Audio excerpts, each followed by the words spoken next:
As you guys know, UFC 313 is going to be headlined by Alex Pereira versus Magomed and Ankalaev. And I gotta say, I think everybody, not everybody, there are some people that know ball and know MMA that know how this fight should go or is going to go. But I do think that there is a lot of misconceptions about this matchup, and I do think Alex, this is not the perfect fighter for beating Alex. This is a competent fighter for beating Alex, but I still don't believe that the Magomed and Ankalaev is favored in this matchup narrative, and I'm gonna dive into that. First of all, Ankalaev is not a fucking wrestler. He doesn't wrestle. I know. Islam Makhachev has said like, oh, he's gonna wrestle him. He will definitely wrestle. I know he doesn't talk like that, but you know what I mean.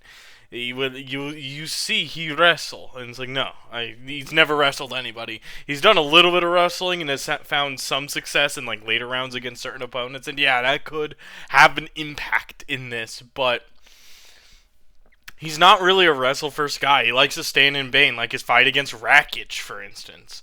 He just stood and banged and moved the head around, hit some counter hits, and that was a pretty impressive win. He does have impressive wins, but it's been mostly with his striking. He has no submissions.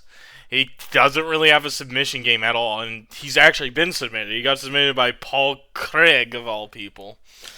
And I'm not saying that, like, all I'm gonna say is the like good dominant wrestlers, dominant Dagestani wrestlers, don't lose to the Paul Craigs of their division via submission. You know what I mean?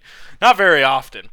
And people are treating him like he's like Islam Makhachev. No, he's not like Islam Makhachev. Islam Makhachev has one of the deadliest Darce chokes I think I've ever seen in my life. Like other than like Tony Ferguson and like a few others, not many people really have that good of a Darce.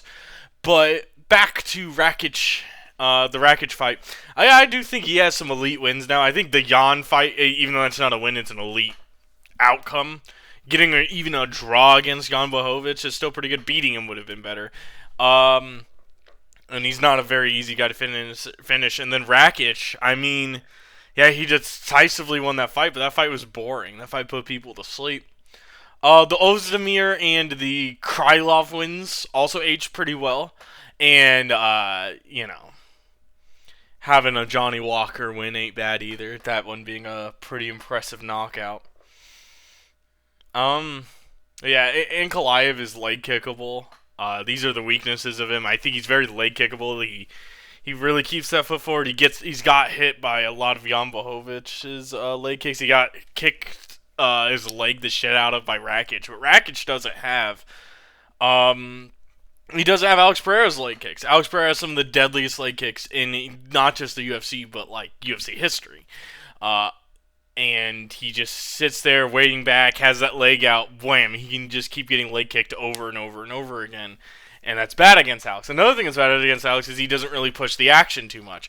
When Roundtree was having some success against Alex Pereira, or when Izzy's had success, is when he's pushed a bit of the action. Unless if you're like, I don't think Ankalaev is as good as a counter striker as Izzy, so he can't really sit back there and hit some good counter strikes and get a good knockout. It's not like Alex isn't knockoutable. He is old. He's been knocked out pretty bad before. But yeah, and it's another thing is Ankalaev doesn't really, other than people that are super chinny like Johnny Walker, he doesn't finish people in the first round. And Alex Pereira has shown that he is a fighter that gets better as the rounds go. And his cardio is amazing. And I can just see those leg kicks and those body shots just piling up. And then the fight just ends with Ankalaev being flatlined. If he beats Ankalaev, this is something crazy. Like, I don't know who else you could really throw at him in a light heavyweight other than, like, you pray maybe we get Jan Blachowicz versus Pereira too, or we see Olberg beat him and then we see Olberg versus Pereira. And that is somebody I actually do think is like a dark horse that could beat him. Same goes with Roundtree. I think if we gave Roundtree another title shot, he'd get better. But I don't know. The thing is I think Pereira is like Islam Makhachev, or at least what Islam Makhachev claims, that he's better in rematches. Except for the Izzy fight, I guess. But he was doing really good in that Izzy fight, and then Izzy locked in and landed that fucking that combo on him. But anyways, Yeah, I mean, can Ankalaev take him down? Can Ankalaev come up with a new game plan? Yeah, I guess so. Will he? That's yet to see. And even then, I don't think you need to have elite wrestling to take down Alex Pereira, but it's like going dipping your head down like that against an elite striker and a championship glory kickboxer like Alex Pereira, who has one shot KO knees and hooks and stuff. I don't know. I think I'm giving this fight definitively to Alex Pereira. If I had to pick a title fight for this year other than the Moicano fight, to pick a winner, I would pick this fight. At least so far of the fights that have been announced. Um, but yeah, I think the only way Ankalaev wins is via knockout or very close decision. This is still a tough matchup for Alex. He still needs to watch out for that counter left. He still needs to watch out for Ankalaev's boxing. I think it's really top tier in the division.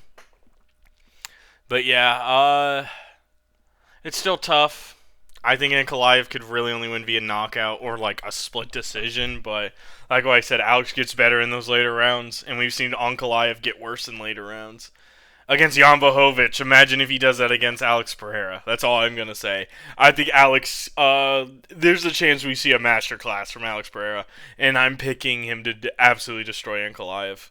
The more I think about this matchup, the more over it feels like for Ankalaev. If he comes in with that fucking brother, I'm bringing him down, man. He ain't like he has to completely fight like he's never fought before in order to beat Alex Pereira, which I don't think he's gonna do. If he's a man of his word, which hey, I don't think those Russian fighters like to tell jokes very often, unless if it's like Islam or something.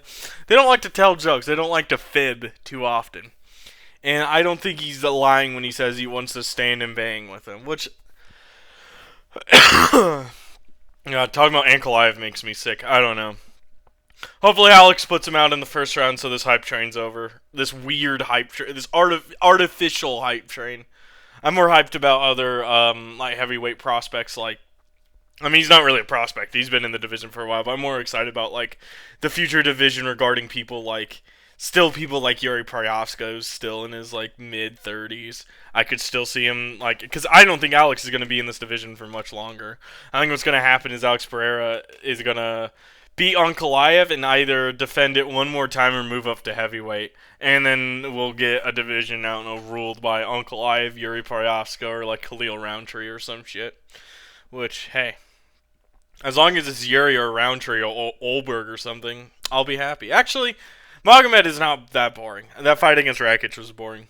I'm rambling now. Anyways, Alex by KO. Bye. You unload them. I'm working on it. Go do it. I am doing it. I'm sorry. Get in the hair and do it. I'll be up all night with you if I have to. You won't get any sleep for that stuff. I'm working on it. Get in there and start. I'm working on it.